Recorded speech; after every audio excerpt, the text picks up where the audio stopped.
Norman, thank you so much. Let's discuss with my august panel. So, Paul, former President Trump just teased a 2024 run to Fox, saying, quote, I think a lot of people will be very happy, unquote, with his decision.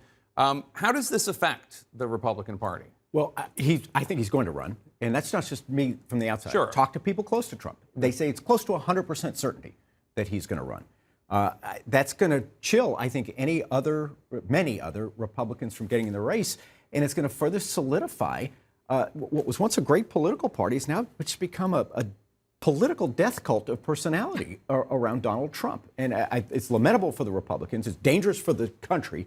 But I think it's almost certain to happen. And what, as a Republican, what do you think? Like Paul said, people around him close to Trump are indicating and signaling that he will run. And keeping that conversation alive and keeping the rumors around, that helps with the fundraising. It helps with them growing the supporters for Trump as if he needs that help. And as he said, it freezes out the field. The concern from a traditional Republican or a rational Republican standpoint is, under Trump and his leadership, we lost the House, the Senate, and the White House. And his getting back on board is not going to change the dynamics.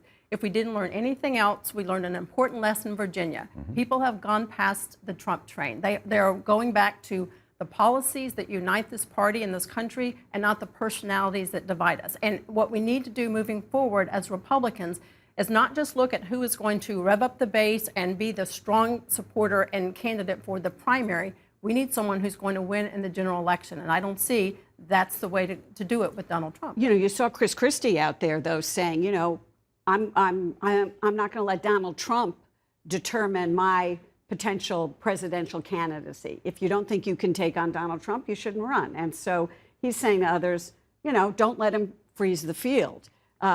However, as we all know, Donald Trump is hugely popular with the Republican base, and that's why a lot of folks are hanging back. But even if he did decide to run, as we're talking about here, and he may have already said, but even if he says that he will be running, you're talking about freezing the field. There are realistically Republicans like Nikki Haley who are unlikely to run if he gets into the race. There are clashes like with Ron DeSantis. It would be unclear what would happen if he would get into the race. At the same time, there are folks like Mike Pence who would still probably get in the race, even if Donald Trump were running. So that's not to say that he would be the only candidate if he were to run in 2024, but there are Republicans who would back off. What about what this does to the Republican Party beyond the candidates that choose to run or not? What does this do in terms of, there are a lot of Republicans, look, to be clear, very few Republicans have been courageous when it comes to taking on the indecency of Donald Trump and the lies of Donald Trump. You know, you could name them in one hand, list them in one hand. But that said, a lot of Republicans do want to move on and want to have a Glenn Youngkin type Republicanism, which is Trump policies per se, conservative judges, tax cuts, et cetera, but much more traditional, as you put it. Would you say rational? Rational. Sane, yes. Not, you know, openly bigoted. What does this do to the GOP? I think the key that we need to remember in Virginia is there's the new special interest group out there, right? It's parents. Parents are concerned with their education, they're concerned with safety, they're concerned with COVID. And until there's a candidate that comes forward with parents at top of mind, pocketbook issues at top of mind, public safety at top of mind, as well as education, they're not going to rise to the top. And I think that's the goal moving forward, is focus on those important issues. Well, but can I say, I want to, control room, I'm going to go to question 6 here, because I want you to take a listen to a Republican in Arizona who is running for governor and has been endorsed by Donald Trump, discussing the vaccine mandate that the Biden administration has put forward and through OSHA, the Occupational Safety and Health Administration. Take a listen. If I were governor right now and he sent his OSHA goons to this state to violate our civil rights, I would meet them at the airport with our DPS or state police and arrest them. I mean, that is this new tide of truly Trump Republicans. Well, it harkens back to nullification, which is what led us into the Civil War. I'm sorry to be so dramatic, but the notion that a state governor can stop federal safety and health administrators from protecting the health and safety of American citizens is pretty crazy. And she seems to be hinting at force. I mean, she didn't say, I'll send my bureaucrats or my lawyers. So send our state police and arrest them. Right. She said. First off, it's plainly unconstitutional, and perhaps this distinguished lady doesn't want to be a part of our federal union anymore, but the people of Arizona probably do.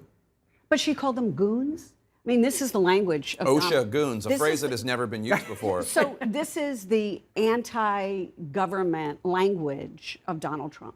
Right. And it is, you know, she is imitating Donald Trump. And there are candidates all over who are doing the same thing because anything is acceptable. Right. Any language is acceptable. And, you know, it's the bullying language. It's coming from a woman.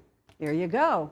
What do you hear from Republicans on Capitol Hill, Republicans out in the states, about the future of their party if Donald Trump continues to wield the power he does, if Donald Trump continues to endorse candidates like this woman who's obviously troubled in some sort?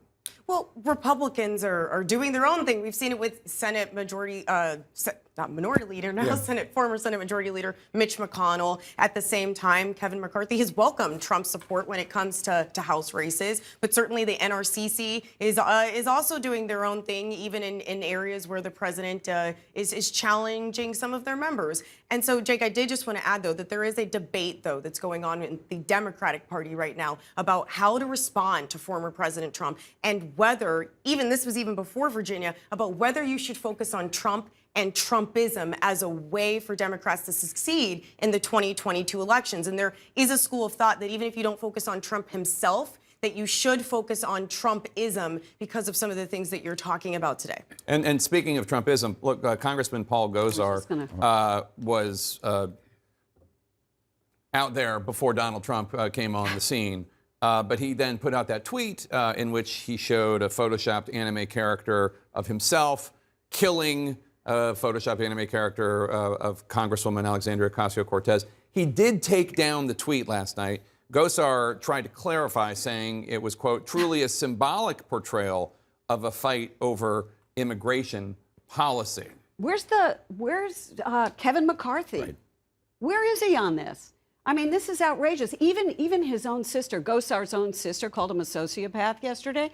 I mean, where is the leadership of the Republican Party saying that this is unacceptable, that we can't do this? That excuse is ridiculous. This wasn't about immigration. Yeah. We all know that. If he wants to have a discussion and debate about immigration, have a policy discussion about immigration. Have one about Afghanistan. Have one about COVID. Have one about all these issues that we rightfully have policy conflicts with AOC and the progressives.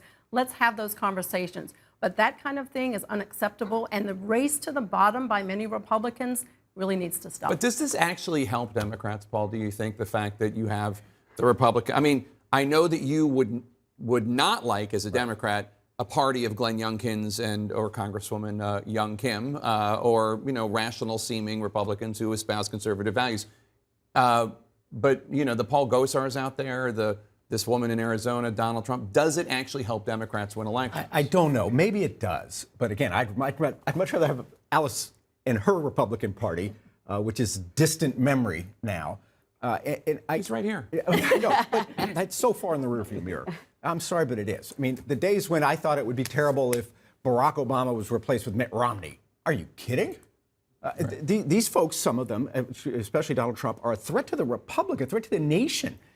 Which means the Democrats really better get their act together. Thanks, one and all. Appreciate it. Finally, from us today,